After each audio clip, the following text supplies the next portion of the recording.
What else?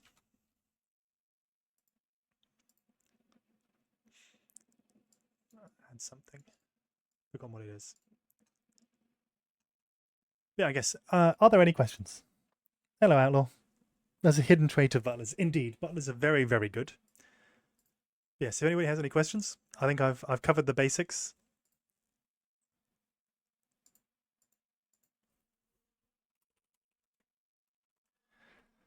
So feel free to ask.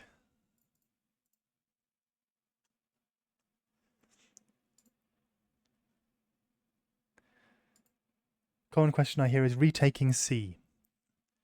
Yes.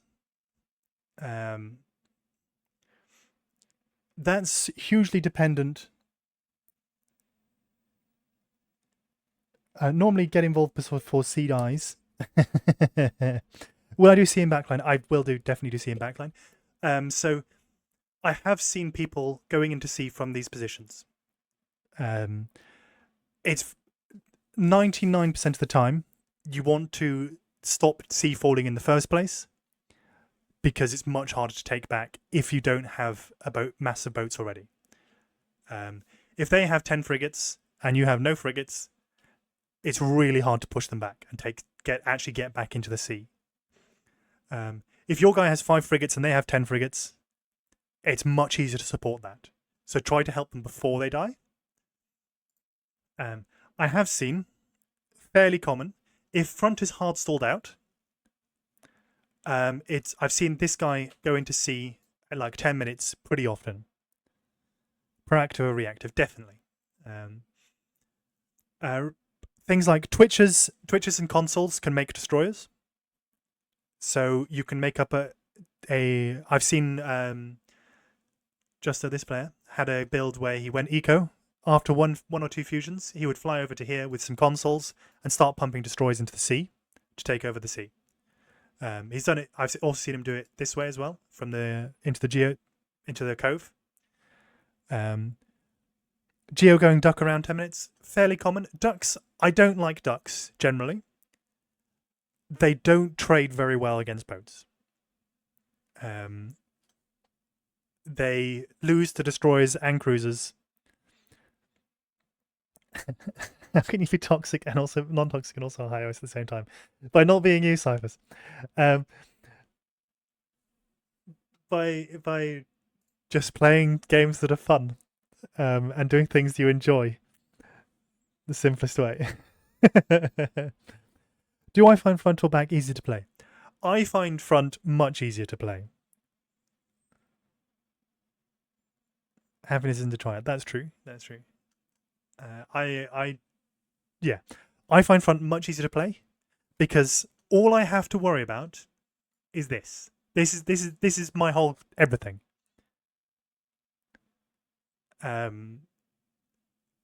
If I'm playing here, I have to worry about the entire map. To a certain extent, you need to worry about that from here as well, but there's only so much you can do about it. So just concentrate on your own little bit and just chill. Like I find front super relaxing. Like if I want to just chill, I pick Suicide Spot and I make some grunts and I smash the robots together.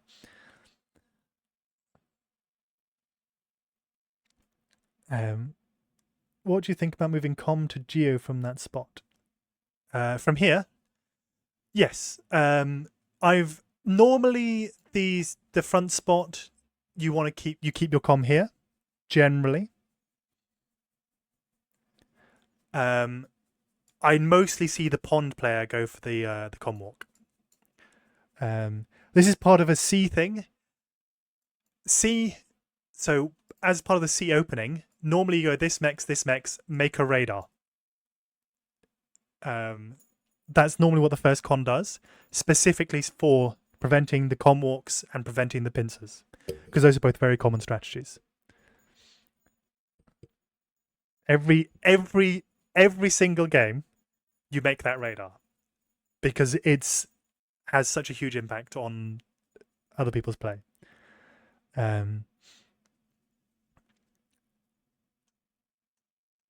What else? What is there other questions? Yeah, it's a huge warning. Radar here is also good. I don't like to make it because sea radar is really expensive, but this one is not skippable. But that's a sea thing. We're not talking about sea.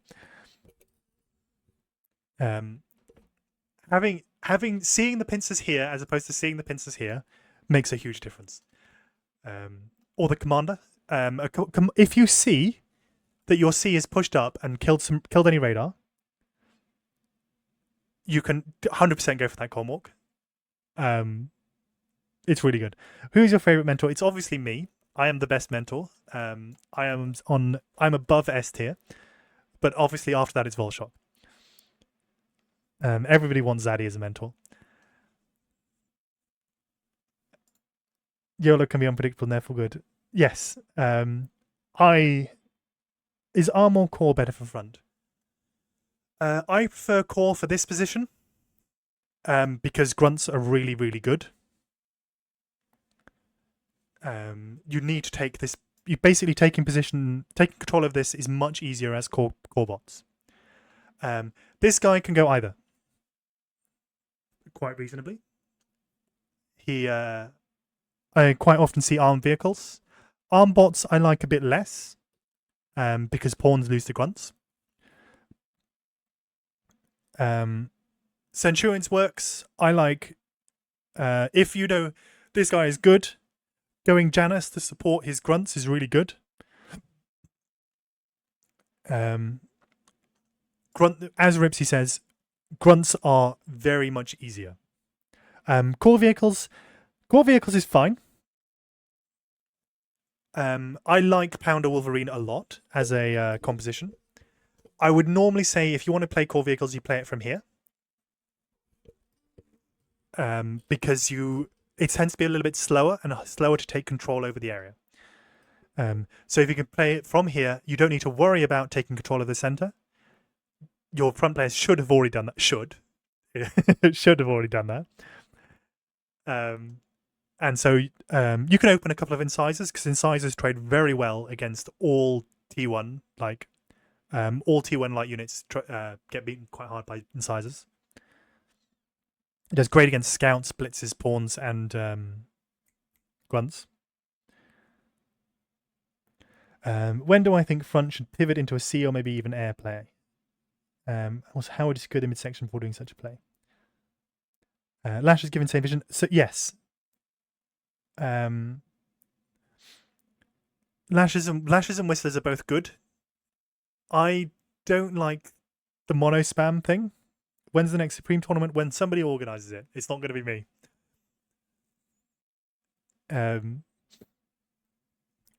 Sadly, I'm very sorry about that. I will put the VOD up, and I intend on splitting it into the various sections and putting it on YouTube as well, so people can where I talk about things. Heavy trans, slow com drops. But yes, I plan on making it so people can find it afterwards. But yeah, to go back to what I was saying about the air and sea. You can go C from here if it has literally only just been won and it was close at like 10 minutes. Or if you can hide it. Basically, if you can also do it if it's pretty even, because just having those extra units is really powerful. I did have once. This was very frustrating. I was playing C against a very competent player. I was playing Beach. He was playing the GOC. I was just about winning. And the Pond player goes full T2 mexes, lots of wins, and just pumps T1 the hover tanks. And there's too much metal for you to deal with at that point. No matter how good your micro is, unless you get help, you will die, and you'll probably die quite quickly. So you can do it. You can help a C at any time. I think it was the other ones, the Caymans, but yes, it was just the tanks. That would only really work if the sea is quite even, but it would be very powerful if you do it. You just ball them up and you just smash.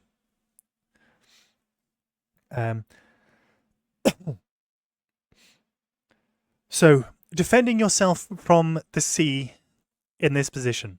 So this is kind of a problem where this guy generally should be defending you here.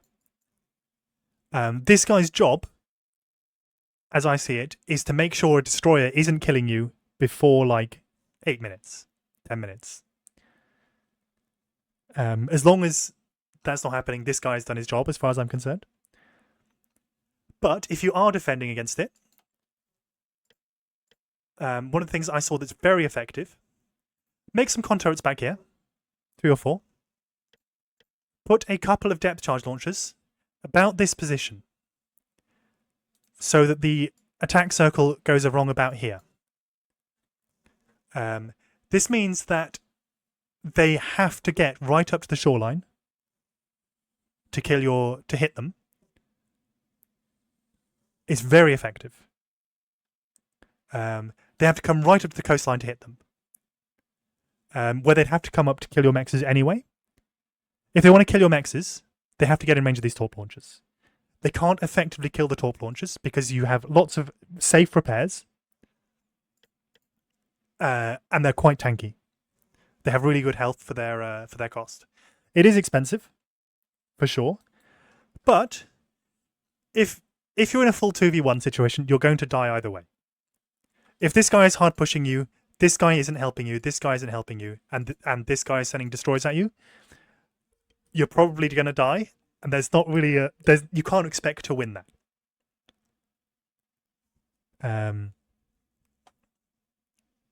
That's true of no matter the situation. Just like if this guy and this guy both go C, this guy will die. It's about what they give up instead. The reason that I think this guy has to defend this position early on is because you can't... it's such a minimal investment for the opponents in order to do a lot of damage. But yes, that's why it's a suicide spot, because you often die.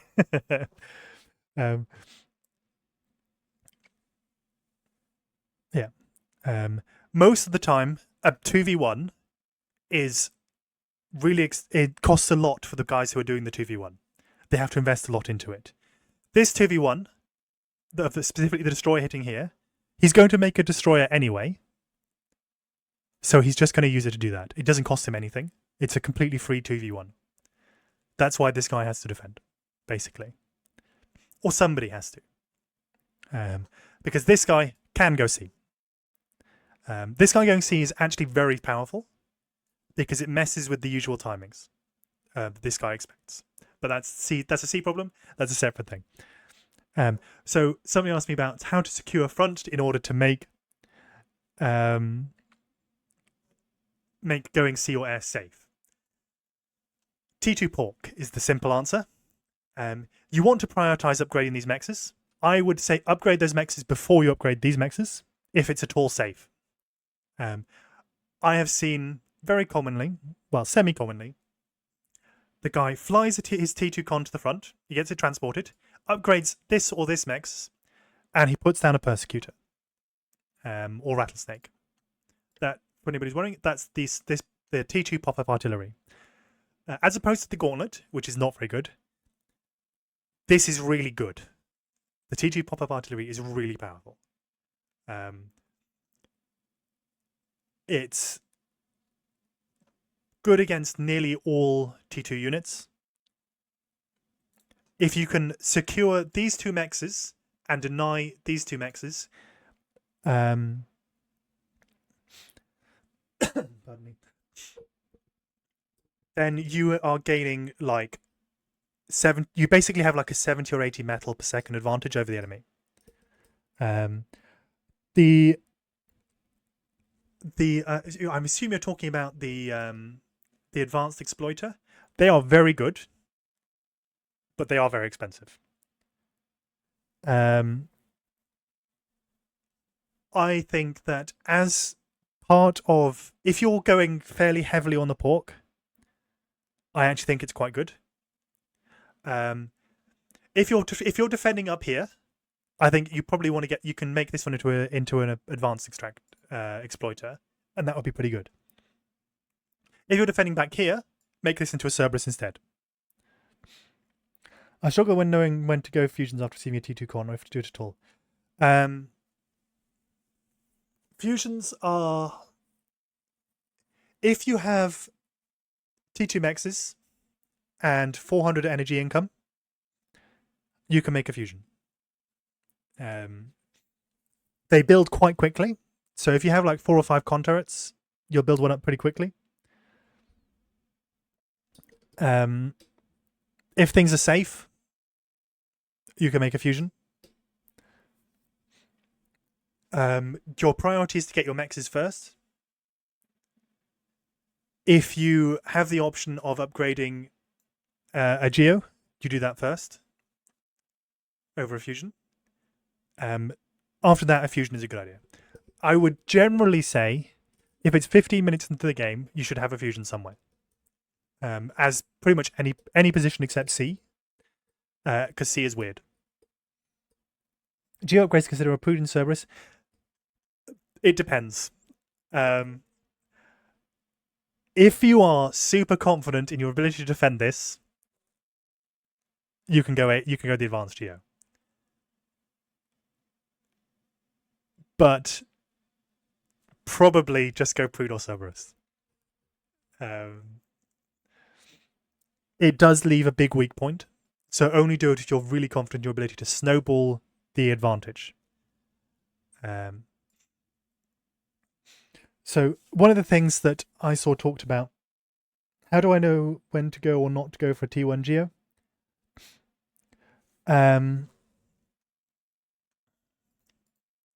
When you can afford it. That's a difficult question. I would say frontline AG is you can smurf without getting banned.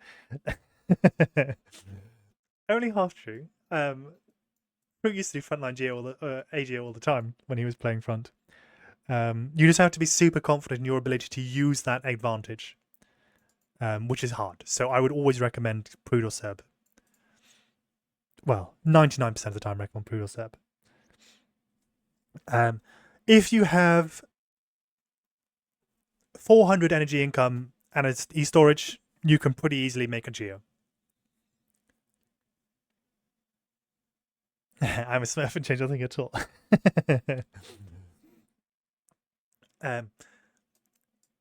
Yeah, so I'd always recommend, because Geo costs a lot of energy. That's his primary cost. It's 13,000 energy, which is huge early in the game. I have lost games by making a Geo when I couldn't afford it, a T1 Geo. So 100% it's right to be careful about it. How do you feel about doing frontline similar to C, where you don't make world minerals and build Geo off of Lazarus / Variable? That is completely fine. It's a slight problem because there is only so much reclaim. So you need to make sure you aren't relying on it when you run out. It's why I don't, and I'd prefer to leave, generally I'd prefer myself, I'd prefer to leave most of the reclaim for other positions.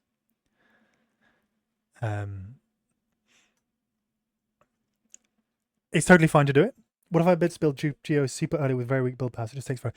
So just a normal botcon, building a Geo, costs about somewhere between 75 and 100 energy. I don't remember exactly. Per second. So you need to have enough to be able to build units and to build that. And a T1 bot is only 80 build power. Generally, if you're, as a general game principle, anything you build, you want it to build as fast as possible. You want to be only doing one thing at a time with all of your build power. This isn't always possible, of course, because often you need to be doing lots of different things at different places. But building things slowly is always bad. You'll be way better off. You will end up with more units if you stop unit production, build the geo, restart unit production, than if you try to do both at once. I think building geo on front early is unnecessary. Kind of true. If you get scaling wins, I mean, in the other game, if you see what Tina is doing here, he has a bot scaling wins with a construction turret. That should be plenty early on. Basically, the only time I'll say you can build economy slowly is if you're building winds or solars. Any other economy structure, you want it as fast as possible. Technically mexes, but mexes build so fast it doesn't really matter. But for instance, if you have three, just as an example, if you have three T2 mexes, you want to build these 3 T2 mexes. Quite obviously, you don't want to upgrade this mex and this mex and this mex all at the same time. You have one con turret here, one con turret here, and one con turret here. That's obviously really bad because you're spending 99% of the metal for a mex and 99% of the metal for mex and 99% of the metal for mex before you get anything out. You spent 1800 metal before you get one T2 mex. So the thing about the tapping the mex is you could do that if you can be bothered to micro it. If you have 2 con turrets, you can have them both upgrading a mex. When they start decaying, you can tap the mex with a con turret, it'll stop the decay. Tap the mex with a con turret, which stop the decay, go back to it. It's very micro intensive, but you can do it. And it is more efficient, but it is micro intensive. And most of the time, you just want to be concentrating on this stuff. It's a small efficiency thing. Don't worry about that too much. Just have a T2 con upgrading the mexes one by one. That's like 95% efficiency, basically. T2 aircon with mex snappy is kind of repeat. Depends. It depends. Securing front, we were talking about that and we've got sidetracked again. Persecutor or Rattlesnake, very, very good as a single unit against T1 and early T2. If you can support it with some LLTs, very good. People sleep a bit on beamers and twin guards. They're very, they were held down a little bit by how powerful rocket bots used to be. Can a Rattlesnake hold back the Tsar? Kind of, yes. If you have good micro on it, yeah. Generally, with the Rattlesnake, what you want to do is target the jammer and the radar vehicle first. You have a single T2 aircon tapping, initializing all T2 buildings for your team. Yes, you definitely could. And it's pretty good. But it requires a lot of coordination, which is why it doesn't happen. But yes, you have a Rattlesnake, or a Persecutor, you want to support it with some other pork to stop spam. Because it doesn't do very well against spam. But it's very reliable at killing slower T1 units, thugs, rocket bots, or T2 units like Starlights. Fairly decent against Tsar, Banishers, Quakers, Mausers, that kind of thing. Snipers. It's good against all of them. Beamers and Twin Guards are very good. They build quite quickly. With fewer rocket bots, they don't get bursted as hard. Enemy put Pulsar down on mid. What now? That's yet again, it depends. Rattlesnake gets 16 KHP when disabled. Yes, Rattlesnake is very tanky when you put it down. If they put a Pulsar down, how do you deal with it? So A couple of options. One is, I'm assuming that you're in mid to late T2, because if they put a pulsar down at 10 minutes, you don't really have many options to deal with it other than just rush it with a shit ton of T1. But if they put a pulsar down that early, they probably don't have anything else. So you probably can rush it with T1. If they make a pulsar, your options are ambassadors or negotiators, the rocket vehicles from the vehicle lab. They're very reliable. They're quite tanky. Well, they're reasonably tanky, and they're stealthy. Is the biggest important thing. So you don't need a jammer. You just need to make sure they don't have vision. To be clear, that is this unit, negotiator. He's eating his lab, so otherwise I would show you. The same unit on the arm side. They're basically identical. 3 or 4 of them, you come into just in range, because the pulsar slightly outranges them. Fire up a volley, duck back again. If you do that a couple of times, it should die. Your other options are a very underutilized unit in general, building the EMP launcher. As I've said, tank nukes / EMP launchers are very, very good. EMP launchers are a bit better, generally. You put one of these down, you can shut down, and you wait for it to stockpile a bit. If he's put down a pulsar like here or something, you just pull back out of its range if you don't have anything to kill it. Pull back. You could send a line of tick spam to keep vision. And make them waste shots, because the pulsar takes a lot of energy to fire.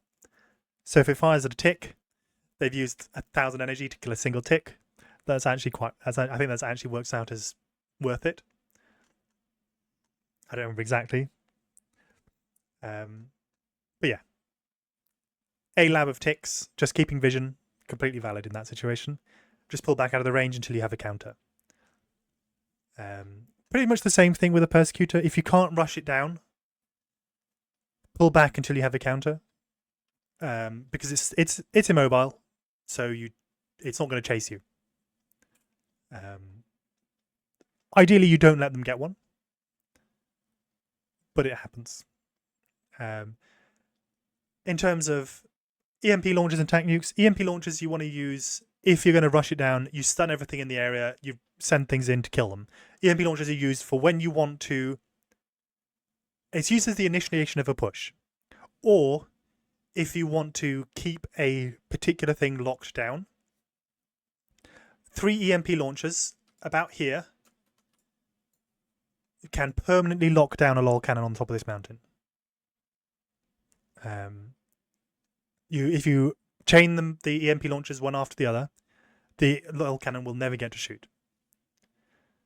So in the late game, having some EMP launchers here at the front, very good. How far back can you put EMP launcher to hit enemy geo? I think it has to be fairly far forward to hit the geo. Yeah. Middle of the Isthmus, pretty much. This is also another way to assist C. An EMP launcher in this area gives a lot of cover to your C players. If they try to push in here, you can EMP their fleets pretty easily. They tend to blob up a lot. They're very vulnerable targets to C. EMP launcher sniping the anti-nuke sounds like a nightmare. Yes, I have actually done that. I had a very silly game where the pond player here was super mega scaled, greeted lots of eco. But we'd seen his anti-nuke, and we'd won this C. I made an EMP launcher here and a nuke, and I EMP'd his anti-nuke here and nuked him. It was very satisfying. But I've also done tank nukes on this island, quite often in a range of APHA stacks over here. Or tank nukes here, in fact, are often in range of APHA stacks here. We can actually see the range. As you can see, it hits quite a bit. It covers about that much area, which is most of the things you need. For anti directly behind the hill and it can't get hit, yes. If it's past about 15 minutes, there should be an anti-nuke here, an anti-nuke somewhere in this area, an anti-nuke over here. This guy should have a support boat protecting himself. And this guy should have an anti-nuke or a support boat here. An anti-nuke boat. By about, before pre-20 minutes at the latest, you should have everything anti-nuke covered. You put an anti-nuke just behind this hill, it can't get hit by things. This is pretty much the best spot. It's even hard for C to hit it. But yes. Showing the anti-nuke range, why those spots? Oh, yes. Yes, I can do that. So, we have... Oh, that's the wrong button. This one here. Anti-nuke here covers both of these players. The most common position is just here. Covers all of this. People do occasionally talk about greedy anti-nuke for the eco player, which is back here, which leaves a gap over here where the air player can get nuked. Which is very annoying as an air player. But basically, if you see that, build all of your economy over this direction, not this direction. So if you get nuked, it doesn't matter. Other anti-nuke placements. This area covers pond, covers the C's lab, covers part of the sea, covers part of this guy. Next one. And you want one here, covers the geo, covers the front players, it's behind the hill. In this sort of area, covers the important players. The anti-nuke boats, which we don't have any of at the moment, you generally want to have one here and one up here as a C player. And it will defend the front, and it will defend the C player, and it will defend the geo. Later in the game, when you start making APHIS as the beach player, you want to build your own anti-nukes. After 20 minutes, well, after 18 minutes, anti-nukes are your own responsibility. You need to make sure you have anti-nukes. In terms of the spybot thing, it's this guy's responsibility to make sure his own anti-nukes is covered. You can't stop spybots.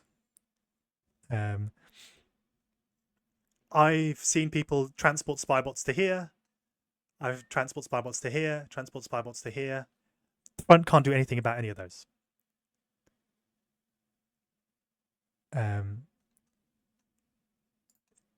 Having you should basically always have one of these in this area on front, and generally this guy back here should make one as well.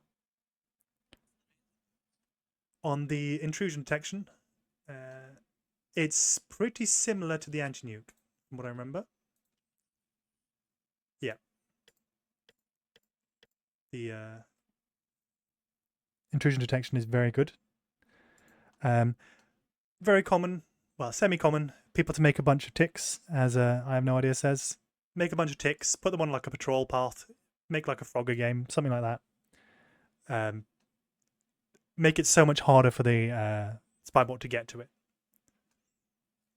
You do the same here. Just having units around it. People have done build the anti-nuke, build walls to keep it from getting close enough to EMP it. You can't build the walls right next to it because the EMP has quite a big AoE. You need to leave enough space. I've seen people do it with windmills as well, make a wall of windmills around it. All completely viable options. Ticks is probably the cheapest, but they all work, whichever is your personal preference. Any other questions?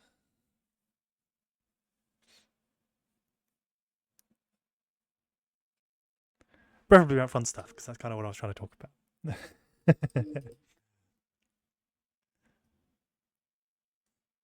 I think people are mostly happy.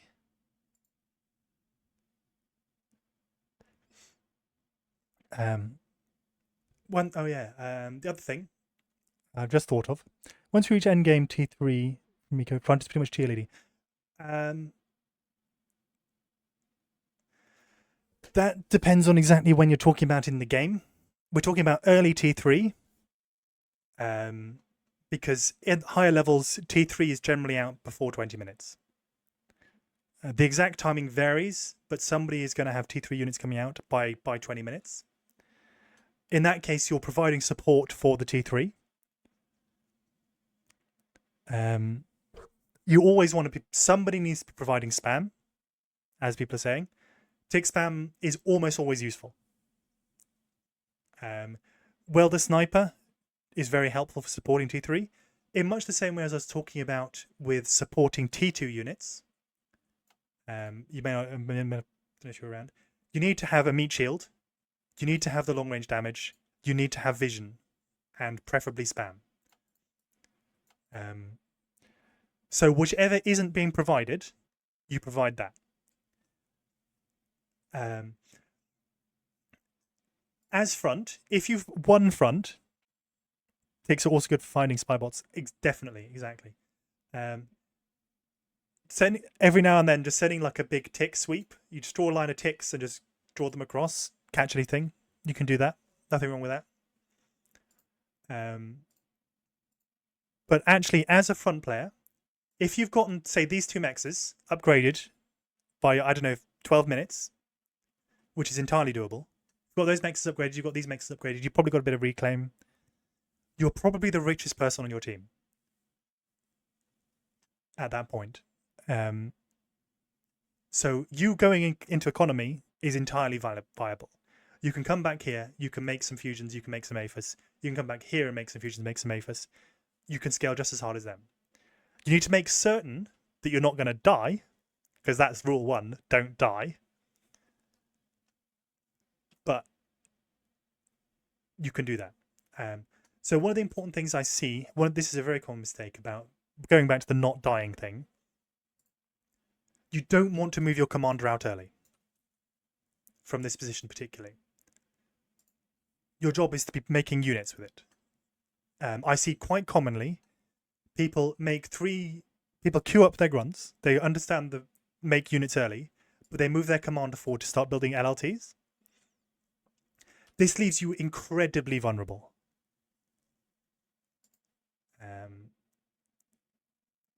To any kind of early aggression. Have your commander here, build an LLT. When would you move commander forward? When you have build power on your lab.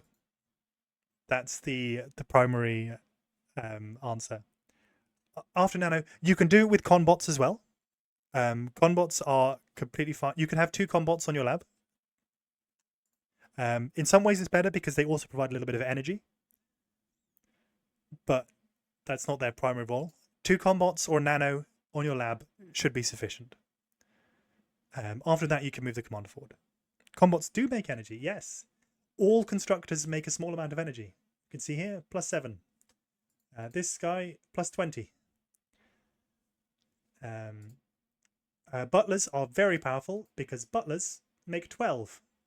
This one doesn't show it because he hasn't quite stacked up yet. This one. Butlers make 12 energy. Why windmill when I combat spam? I have legitimately heard somebody say, a very high level player say, never stop making butlers. They're nearly as good as making windmills. You get 3 wins for a combat. Yes, exactly. Pardon me. But yes, they do in fact make energy. On solar maps, it matters a lot more. It's less of a thing on straight because you just want to make wins. But on solar maps, vehicle cons are nearly as valuable as solars in terms of their overall efficiency for the metal. But that's a separate thing. Don't move your commander out too early because it's really, really vulnerable. I see it happen a lot from less experienced players. They move their commander out. They think 1 LLT can defend them. 10 grunts come in, 1 LLT was not going to do shit. You need to have your own units, and that means your commander needs to be boosting your lab.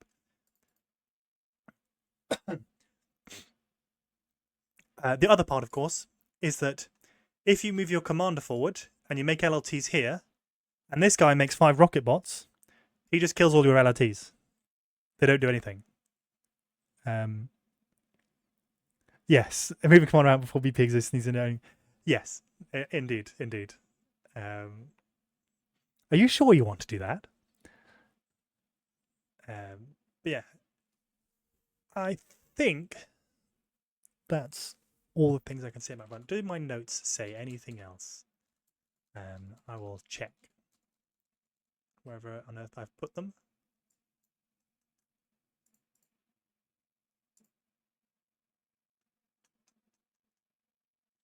Open this. If I see a spot in the enemy line with weaker defense, is it plausible just blitzing with brutes? That is, yet again, that's a bit of an it depends question.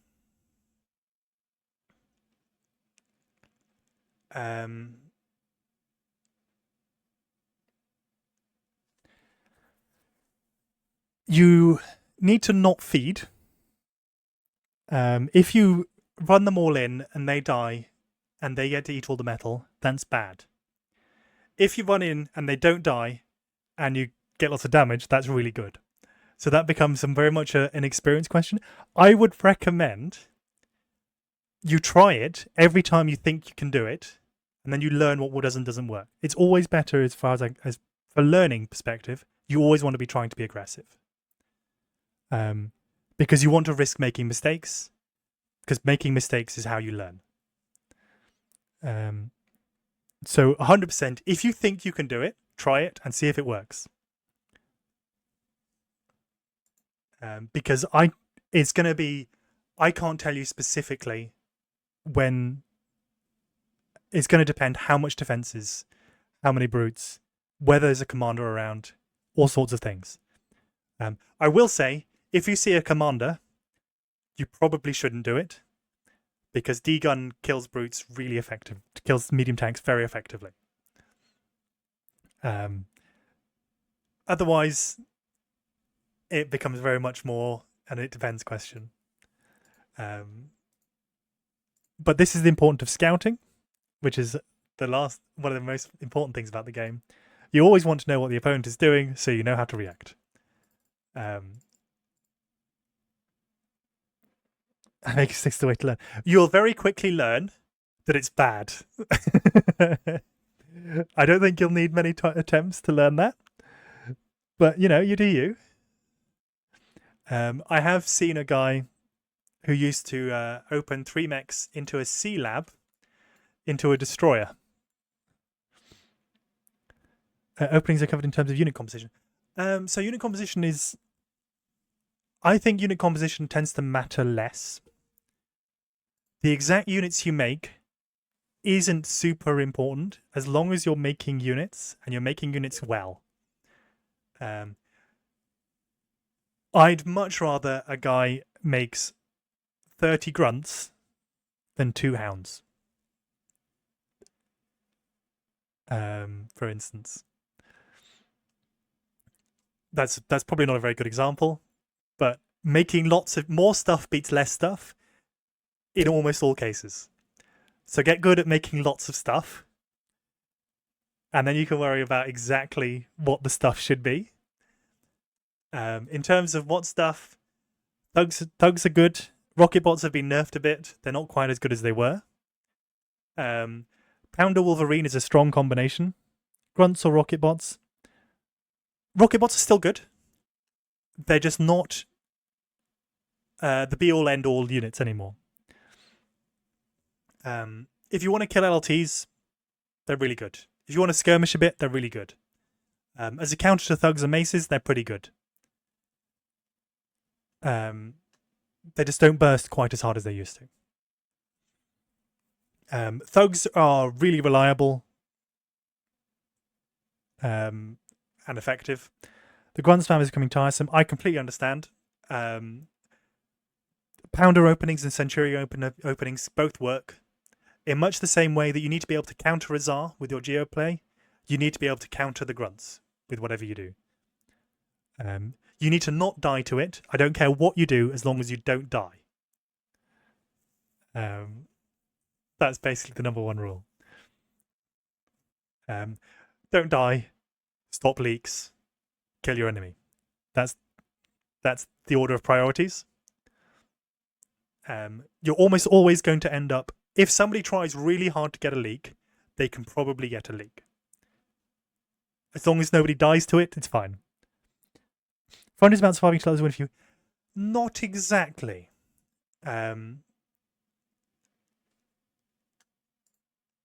That's often what people think about it, but front can 100% carry the game. Front is the earliest person who has a chance of carrying the game. It's mostly about that you shouldn't necessarily be trying to carry the game unless you see that you can. Everybody's job is to not die first. That's true of every position. And after that, you worry about killing the enemy.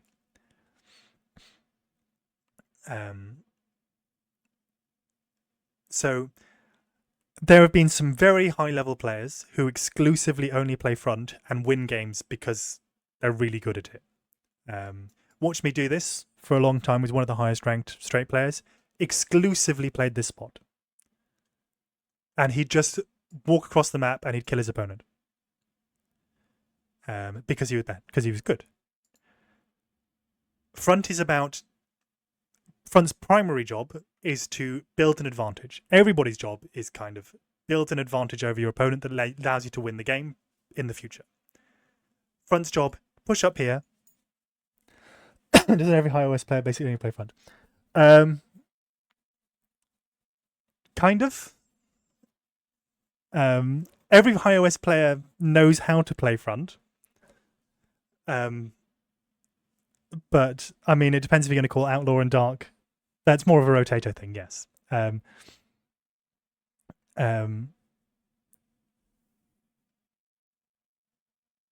But yes, front has less impact than tends to have on rotato. But yes, I've only played with one red or blue who went front. In lower OS lobbies, people tend to not realize how powerful front is. If you take all of these mexes, that's plus 100 metal. Ish. If you take all of those mexes and get them T2, you are the richest person in the game. At that point. If you take it early. You're 100% able to carry the game. It's just like less than 100. It's like 98 or something. You also get all the reclaim, as Saber says. Reclaim is super powerful. And playing further back here is really horrible because if your front guy dies, you don't get to do anything. Your whole game just becomes, if I have, I don't know, a very weak player here and there's a very strong player here, and he just comes across and kills this guy, it doesn't matter what I'm doing back here. I can't keep making economy. I have to come and save the game. I have to respond while this guy is going, I'm going to make another Aphis. I'm on 3 now. What are you doing? Oh, you're still making hounds to save the front line. Oh, I just get to win the game for free.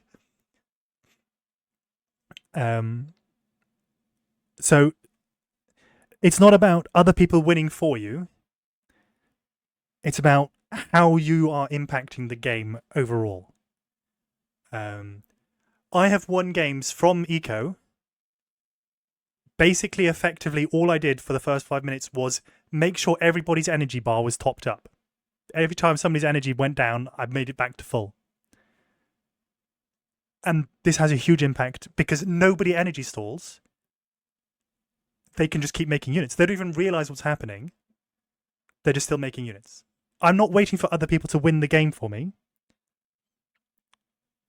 I'm making them stronger. I'm actively doing a thing that makes us, as a team, win the game. It's about making snarky comments to a red-blue player. Goddamn right it is. No, actually, you know what it is about? It's about blaming the fucking air player. Every single game, it's always their fault. So, I'm not talking later in the game when I have multiple fusions or whatever. I'm talking at 3 minutes when I have a lab and some res bots and 10 wins. I'm just feeding them. Front should 100% be scaling. Everybody should scale. Front can be just as rich as the eco players. You can come back here and you can make AFAs. You can come back here and you can make AFAs. Tina, this player, I mean, if we watch further into this game, we'd probably see it. Zoom. He very often comes back here from front and scales hard. I don't know if it's going to happen this game. I don't remember exactly what happens. But we can have a look. Very common for the pond player. I do it quite a lot from pond. Come up here, make energy, make economy. This guy can make economy. He has a geo and he has 4.3 mexes. He has lots of metal with which he can make fusions and AFAs if he wants to. There is somewhat of a small joke in the sweaty lobbies of, good job, front players. You've held for 10 minutes. Now you can go to the back line and you can make a eco. You've done your job. Now you can go and chill. It's only half true, but it is half true. You should be looking to find opportunities to scale, because you will be valuable later on. If you can't kill them now, and you should be trying to kill them now, then you should make something so you can kill them later. And that's true of every position. I mean, if we look at this game, I'm pretty sure both eco players made a gunslinger and sent it to front before they did any economy. This eco player is currently making platypus to go and assist. I don't remember what he's doing exactly, but he's going to assist somewhere. So you should be looking to. You should always be looking to eco. You should always be looking for ways to do damage, basically. And the difficulty of this game is knowing when you should do which one and how. It's about spotting the openings in order to get that damage done. And you can do that from frontline. You can eco from frontline. It's all completely viable. Yes, as you can see, he got given a gunslinger. He ended up losing it. That came from the eco player.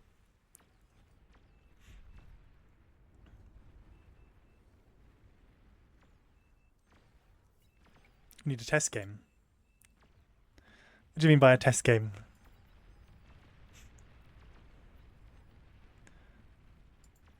Go Suicide Spot and Pulsar Center. Does that count as a test game? What are we testing? We got all these mid players. We can have a look.